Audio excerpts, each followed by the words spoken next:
So which means that this can be a circus which would sort of vent our need for acrobatics, political acrobatics, if I might call it right. In a literal way, because they literally follow it, so it's a literal acrobatic.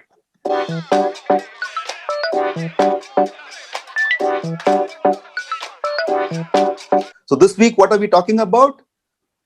Mummy returns. No, I'm sorry, Little Mummy returns, and what that means to Tamil Nadu. So Bala, who's Little Mummy? First of all, you told me Little Mummy. I have no idea what we are talking about, man. Little Mummy is just a moniker because since Jayalalitha was called Amma, Sasikala, who was her confidante, was called Little Mummy. It's just, Okay. these are the kind of titles that we journalists tend to come up with. Most of them innocuous, most of them useless, but they kind of stick. Yeah. Kind of So stick. so where is Little Mummy back from? Yeah, just to give a background, Sasikala, who was sent to jail on charges of embezzlement and corruption, which were proved in court. She was sentenced to jail along with Jayalalitha. But unfortunately for Jayalalitha, that verdict came after her death. It was a posthumous verdict.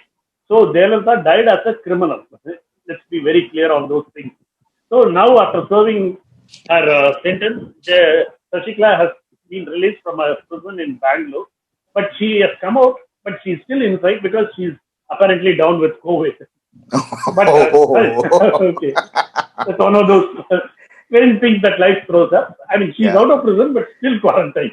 Yeah. But her comeback is being seen as something of interest and something of importance in Tamil Nadu political circles.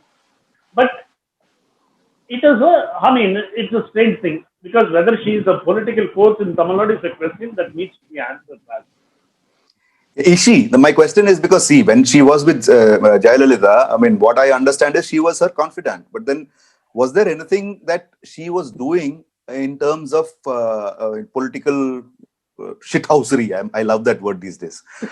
So, I know you are partial to that word. I mean, let's be very clear. Whatever kind of force that she was, built up to represent was only because of Jayalalitha. As a political force, she drew all her strength from being part of Jayalalitha's cabinet. Kitchen cabinet, which basically was her and Jayalalitha and her son. That's about it. Okay. As a political force, she is what she is within the ADMK. I don't think she has a political presence or influence outside of ADMK. But it is very important. She wields considerable influence within the sections that are powerful in AIADMK, which is important. See, Raj, I need to give some brief background about what can possibly happen. See, I can say straight away for your question that Sasikala is not a big political force within Tamil Nadu. But what she can do can influence politics in Tamil Nadu.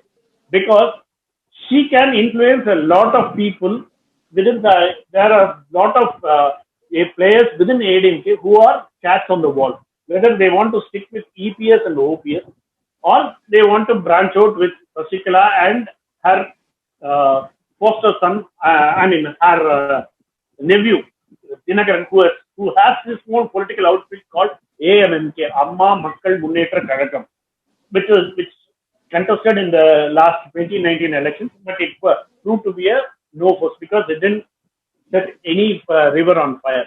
But having said that, see, when I say forces within ADMK which are cats on the wall, which also includes OPS, O Pannirselvam, former chief minister, now the deputy chief minister, who is kind of patched up with EPS, but he is seen as a force who is more loyal to Sasikala, but now sticking with EPS for the moment. It's a kind of a political convenience.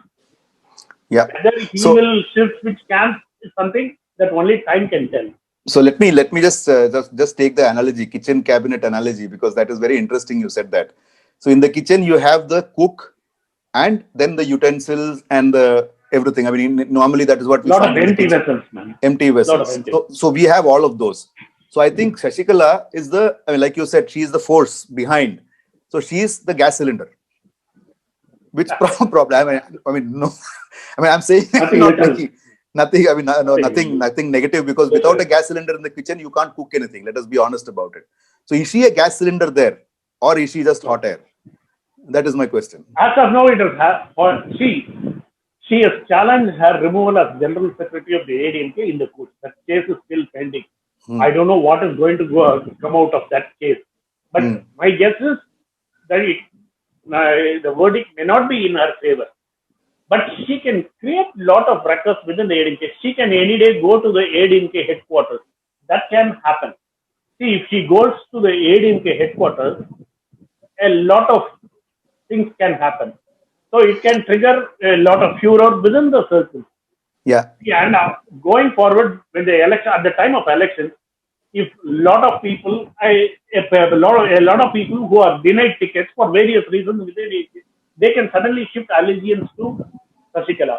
So suddenly Sasikala's hand may get stronger. So in other words, you are saying that she could become a rallying point for disgruntled people if it happens. Exactly. Number one. Happens. And number two, I also want to ask you, pick your brains on this. See, Tamil Nadu, a lot of South India, Tamil Nadu especially, and especially ADMK and DMK, of course, they have this obeisance culture, right? Where somebody comes in, you fall at their feet. So are there enough people around? Because see, we all know that there were enough and more people falling at the late Karunanidhi's feet and the late Jayalalitha's feet. Even at Sasikala's feet. Yeah, that is my question. Fallen at Sasikala's feet. Fantastic. So which means that this can be a circus which would sort of vent our need for acrobatics, political acrobatics. I might call it right. In a literal way, because they literally fall at feet. So it's a literal acrobatic. But one thing about AMMK and Sasikala is they have a lot of money power, and most of it ill-gotten. When you talk of money power in Indian politics, most of it is ill-gotten. That's a separate story. Yeah. And there are a lot of the X factor that was not within the ADMK's handles something what BJP, the party which is in power at the center, it can find ways to keep Sasikala silent through other means. So that is also a factor in these things. So all in all, how Sasikala's thing plays out is very important for ADMK rather than for the rest of the parties in the fray in Tamil Nadu. Whether she will be a political force, she is certainly not a political force in Tamil Nadu. Let that message go out. But she can play a lot of nuisance for EPS and OPS. So essentially, she can basically reduce the force of other people. Exactly. So especially I think we'll put it for OPS and EPS. EPS, yeah. So fantastic. I think that sort of explains it, because the newspapers were full of reports of Sasikala coming back, and exactly. So the idea is that as we lead up to the elections, which is supposed to be held in April, May, that time frame, there have been several what do you call it? Misfires. Rajnikant being the first one. So I was just wondering, is this another misfire or is this going to happen? So I think we got clarity on that. So good. Thanks, Bala. Thanks for that. Sasikala may quit politics also. Yeah. Yeah. Doesn't like and change people. Yeah, I guess so. Apart from COVID, of course. A lot of people's lives have changed due to COVID, like us, which is why we started this, right? You remember? Exactly. So you might have competition here, Bala. We need to be careful. Anyway, thanks for watching, guys. Thanks for watching, and please go ahead and share, and share your comments, and definitely write to us if in case you want to be part of this, because we keep saying that this is an open show. We have started doing some open shows where some of the guests are participating. Don't worry, this is not going to be a the nation wants to know sort of a thing. We are just chatting. This is a chat amongst friends. So that's it from us for this week. Bye. Bye. Bye. Yeah.